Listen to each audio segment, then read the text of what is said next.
वांग्याची भाजी तर आपण नेहमीच बनवतो, पण आज आपण ना मस्त आणि छान चटपटीत तोंडाला चव येईल असं डाळ वांगं बनवतोय. आपण नेहमी डाळ कांद्याची रेसिपी बनवतो, तर आज आपण ना डाळ वांगं बनवतोय. ही भाकरीसोबत, भातासोबत खायला खूप मस्त लागते.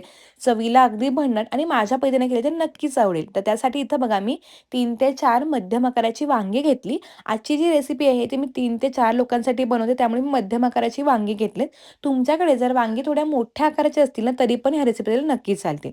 आता ही 4 वांगी घेतली, स्वच्छ धुवून देठाकडचा भाग काढून घेतला आणि त्यानंतर वांगी आपण चौकोनी आकारामध्ये ज्या पद्धतीने आपण फोडी करतो ना, तर त्याच पद्धतीने त्याच्या बारीक-बारीक अशा फोडी करून घेतल्या. आता 4 वांग्यांसाठी इथं बघा मी छोटी वाटी इतकी तुरीची डाळ घेतली. ती 2 वेळा स्वच्छ धुवून घेतली आणि 1 तासभर ही डाळ चांगली भिजवून घेतली. डाळ पण बघा चांगली अशी भिजलेली आहे. डाळ चांगली भिजली की रेसिपीला चव पण चांगली येते आणि आपली जी भाजी आहे ना, ती पण अगदी पटकन होते. तर मी तर 1 वाटी डाळ भिजवून घेतली होती. आता लगेचच रेसिपीला सुरुवात करूया.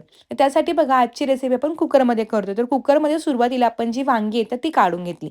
आता वांगी चिरल्यानंतर ती काळी पडू नयेत म्हणून मी मिठाच्या पाण्यामध्ये ठेवली होती, जेणेकरून ती काळी पडणार नाहीत. आता वांगी कुकरमध्ये काढून घेतली. त्यामध्ये आता आपण डाळ घालतोय. तर मी डाळीवरचं जे पाणी ते चांगलंच पाणी घालत होते, कारण डाळ आपण धुवून घेतली होती. त्यामुळे मी पाण्यासकट ही डाळ टाकते. आता वरून आणखीन थोडंसं पाण्याची गरज आहे म्हणून पुन्हा थोडंसं पाणी टाकलं. जेव्हा डाळीच्या वरती आपण पाणी घालतो, तेव्हा ते पाणी थोडं जास्त असावं, कारण काय डाळ शिजताना बऱ्यापैकी पाणी लागतं.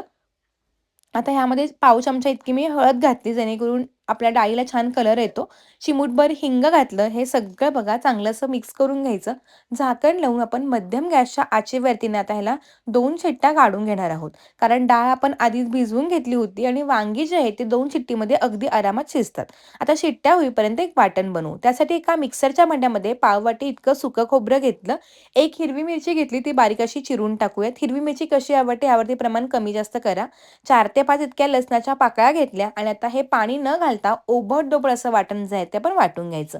तुम्ही पाहू शकता वाटण अगदी 2 मिनिटात तयार झाले. मस्त असं सुकं वाटण पण तयार झालंय. साधारणपणे 10 ते 12 मिनिटानंतर आपल्या शिट्ट्या पण झाल्या आणि कुकर चांगला थंड झाला. आता आपण कुकर काढून घेऊयात. तर आपली वांगी आणि डाळ हे दोन्ही बघा अगदी परफेक्ट असं शिजलेलं आहे. आता थोड्याशा प्रमाणात काय करायचं आपण थोडं घोटून घ्यायचं, जेणेकरून आपल्या रेसिपीला किंवा आपल्या भाजीला छान असा एकसंधपणा येतो. कारण जर अशीच आपण भाजी करायला जाऊ तर डाळ वेगळी, वांगी वेगळी अशी होतात. तसं होऊ नये म्हणून थोडंसं घोटून घ्यायचं. साधारणपणे यातला 10% भाग जो आहे तो मी घोटून घेतला. आपल्या भाजीला असा एकसंधपणा येईल. आता ही भाजी आहे ना, माझ्या घरी आधीपासून माझी आत्या बनवायची. भाकरीसोबत ना, कडक भाकरी करायची आणि त्यासोबत ना ही भाजी करायची. माझ्या बाबांना ही भाजी खूप आवडायची. म्हटलं चला आज पुन्हा आता एकदा ही भाजी ट्राय करून बघूयात. तर हे सगळं बघा थोडं घोटून घेतलं. आता आपण लगेचच फोडणी टाकूयात. त्यासाठी एक मोठी कढई घेतली. नेहमीपेक्षा थोडंसं भाजीला 1 चमचा तेल मी जास्त टाकलं. तेल चांगलं गरम झालं. त्यामध्ये आता आपण 1 चमचा मोहरी टाकूयात. मोहरी जे आहेत ना, ते चांगले तडतडले पाहिजेत, म्हणजे मोहरीचा सुगंध खूप छान लागतो. 1 चमचा मी जिरे टाकले, 5 ते 6 इतकी कढीपत्त्याची पानं टाकली आणि गॅस मध्यम करून आपण मगाशी वाटून घेतलेलं सुकं वाटण ते आपण संपूर्ण यामध्ये घातलं आणि तेलावरती 2 मिनिटं चांगलं परतायचं. कारण ह्यामध्ये लसूण आणि खोबरं घातले तर त्याचा कच्चेपणा आपला गेला पाहिजे.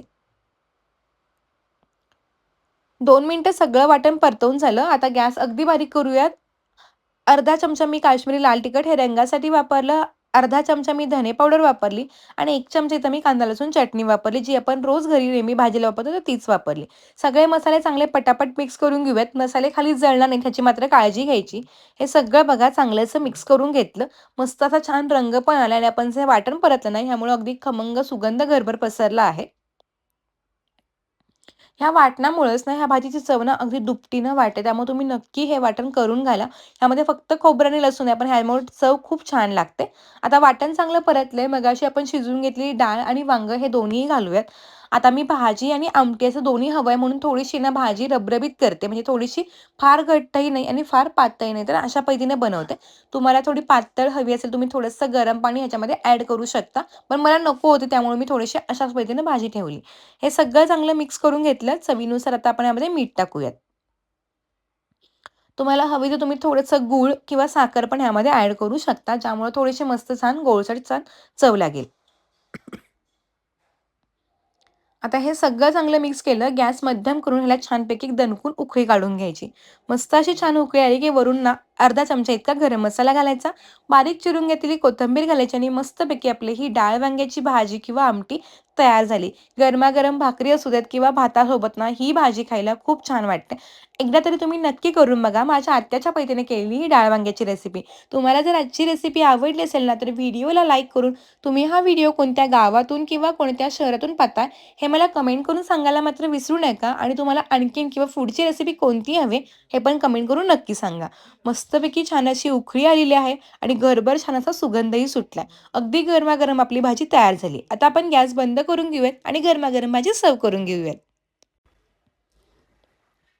आता बाहेर ना थोडंसं गार वारं सुटलं आणि त्यासोबत जर अशी गरमागरम भाजी असेल ना आणि कडक ज्वारीची भाकरी ना, हे कॉम्बिनेशन ना खूप मस्त लागतं. तुम्ही एकदा जरूर हे कॉम्बिनेशन ट्राय करून बघा आणि तुम्हाला जर हे माझ्या पद्धतीने केलेली कॉम्बिनेशन आवडलं, तर नक्की मला कमेंट करून सांगायला विसरू नका. पुन्हा अशा छान आणि सोप्या व्हिडिओसोबत भेटणार आहोत. तोपर्यंत मस्त राहा, खात राहा, स्वतःची काळजी घेत राहा. धन्यवाद. बाय.